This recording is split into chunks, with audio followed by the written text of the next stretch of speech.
Hey y'all, I remember on my old page, or my old channel, before it was canceled by the wonderful YouTube authorities, that I had a video posted where I was ruminating upon this piece of advice given by Sheryl Sandberg. I don't know, what is she? She's some corporate bitch, COO of something. Is it Facebook? Uh, I don't know. She's somebody um, who's got billions of dollars of influence behind her. And what she says here in this quote, which I'm about to read, but y'all probably already know it, but I'm gonna just read it again. What she says here should not be taken in isolation, because what she says here is essentially what is the CW, that is to say, common wisdom, which isn't to say that it's actually wisdom. It's not wise at all, but it's what is commonly being put out there for young women. This is the advice that they're told to follow when it comes to dating, and I just want to look at it again for a second, because again, don't take this in. I would say my take on this quote is not that it's one quote in isolation, but that it's essentially a quote that solidifies the uh, the the smelly little orthodoxy of our time when it comes to modern corporate neoliberal feminism. All right. So she says, when looking for a life partner, my advice to women is date all of them. All right. I'll just read it and then we'll break it down. My advice to women is to date all of them: the bad boys, the cool boys, the commitment phobic boys, the crazy boys. But do not marry them. The things that make the bad boys sexy do not make them good husbands. When it comes time to settle down, find someone who wants an equal partner. Someone who thinks women should be smart, opinionated, and ambitious. That's someone who values fairness and expects, or even better, wants to do his share in the home. These men exist, and trust me, over time, nothing is sexier. I think that last sentence is a lie, but it's probably what she thinks of as a noble lie. Because I think that trust. Well, the fact that these men exist, yeah, I mean, castrated beta males do exist, but the idea that over time nothing is sexier.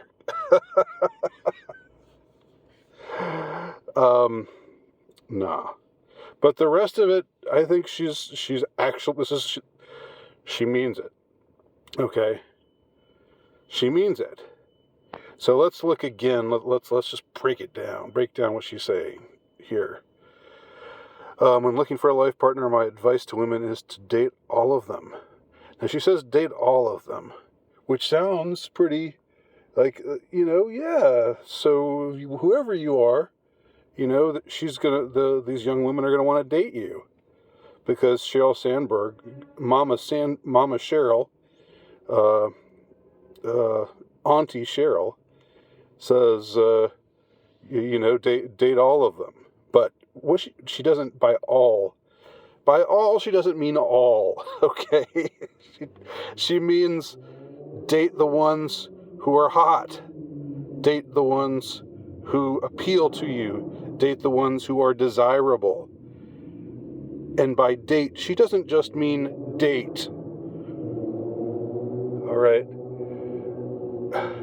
I guess we should be thankful that she's being euphemistic here. But I don't know. Maybe it would have been better if she'd said fuck instead of date. Maybe that would have just put it all on display in a way that would just be inescapable. Even so, even with the euphemism word in place, it's still pretty clear what she means. So date all of them meaning the bad boys. All right, the bad boys. What puts a certain type of guy in mind. The cool boys. The commitment phobic boys. Yeah, they're so sexy. Yeah, I don't want no commitment. Come here, honey. I don't want a commitment. Ooh, okay. She says, date them. Date the heck out of them.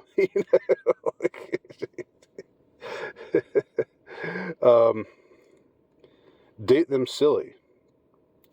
The crazy boys. But do not marry them. Okay, what is she saying? She doesn't say this. She doesn't say do this in your 20s, but that's basically it. The kind of counsel, the kind of advice that young women are given in the West today by the academic establishment, the corporate establishment, by every kind of establishment, everything that's official, that gets the official stamp of approval. The kind of advice that they're given today is, first and foremost, get a job. It's important to get into, to go to college and get a job when you're out of college and work on your career. Your 20s are for your career and for fun.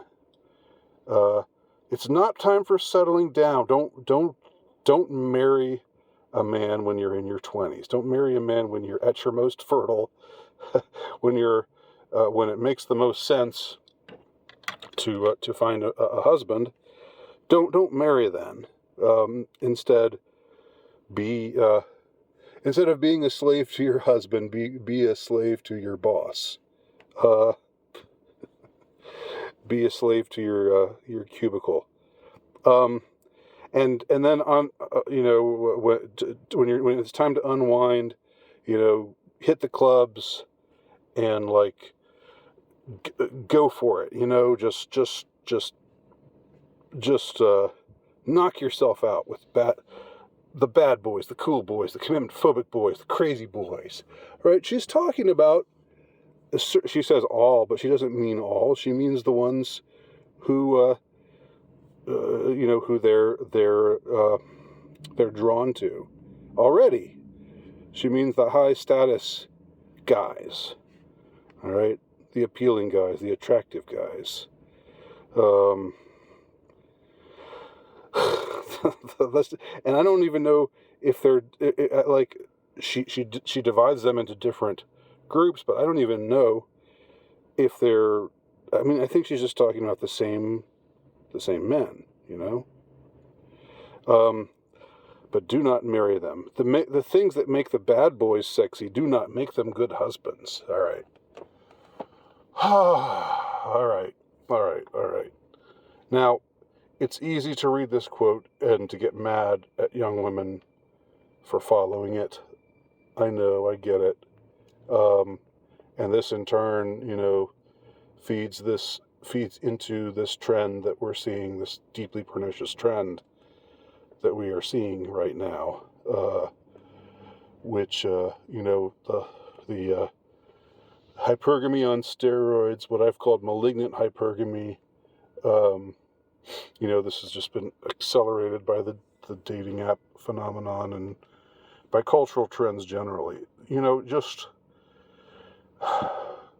I think a good rule of thumb right now is that people in power want what is worst for you.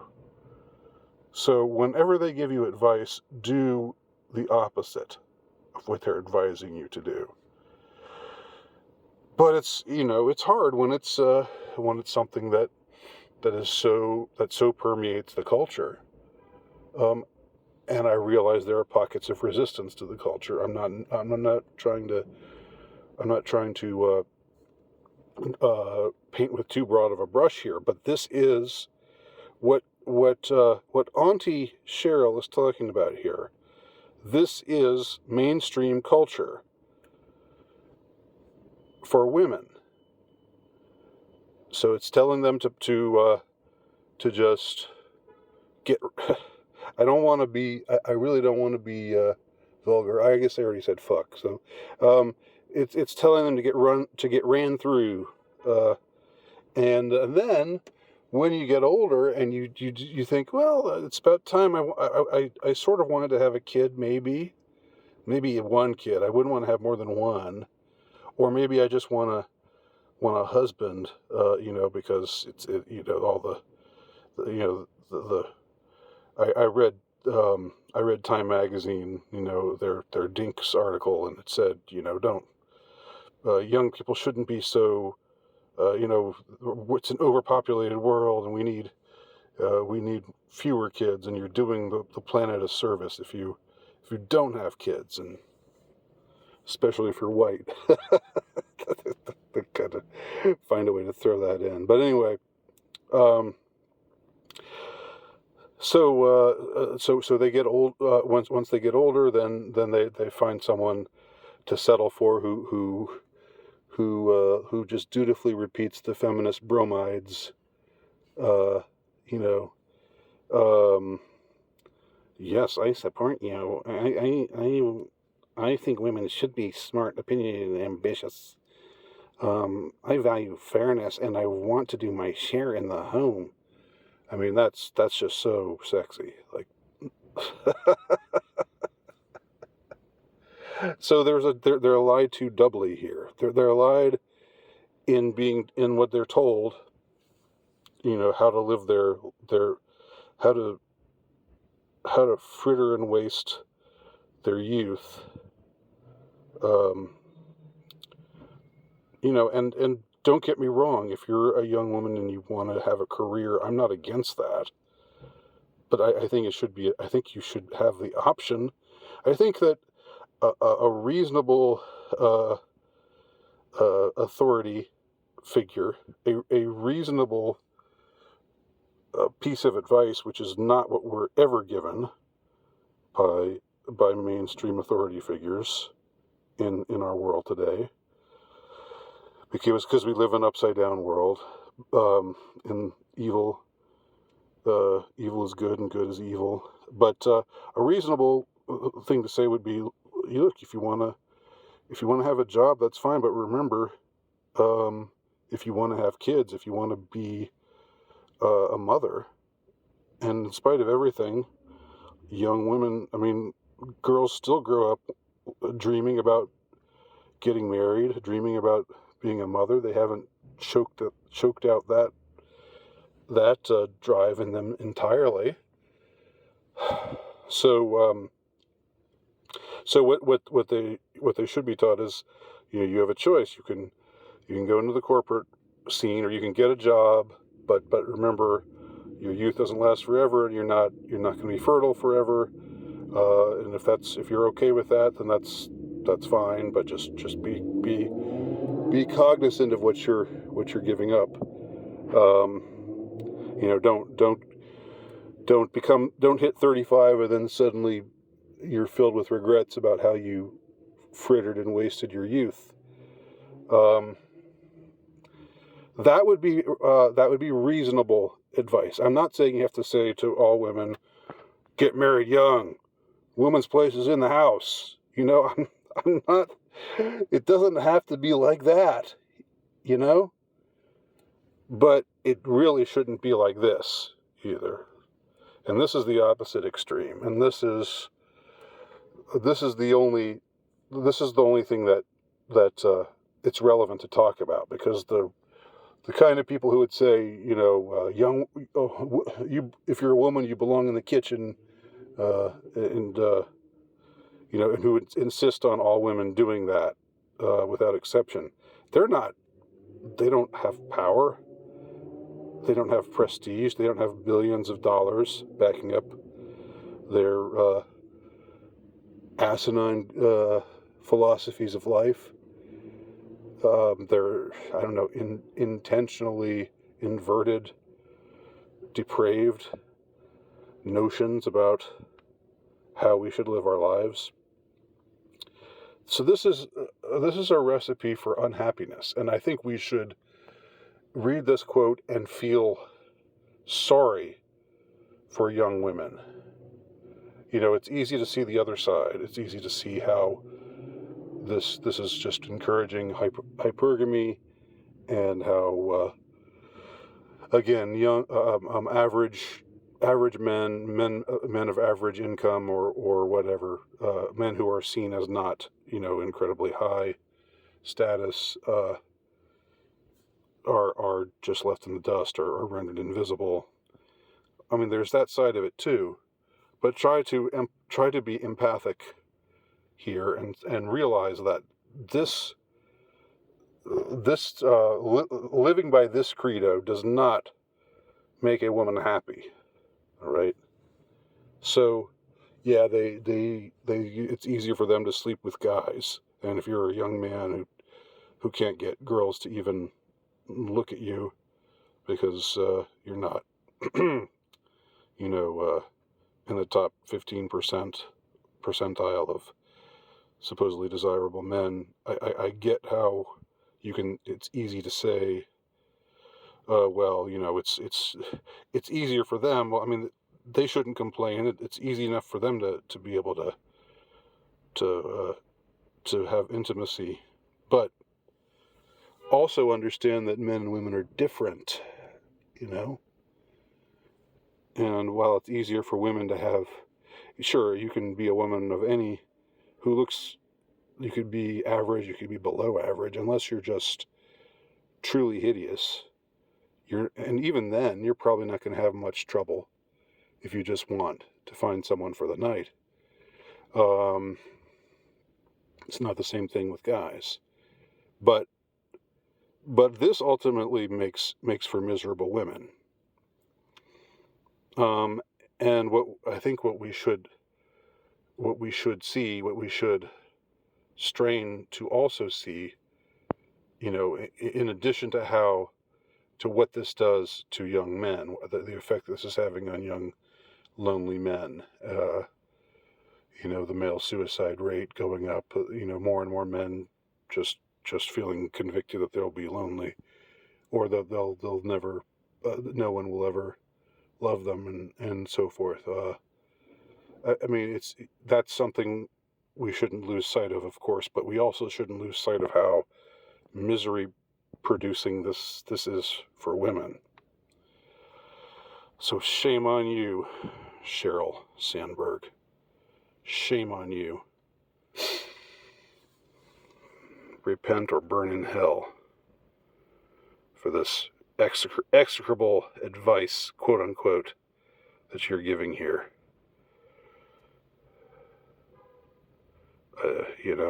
I feel strongly about this. Thanks for watching.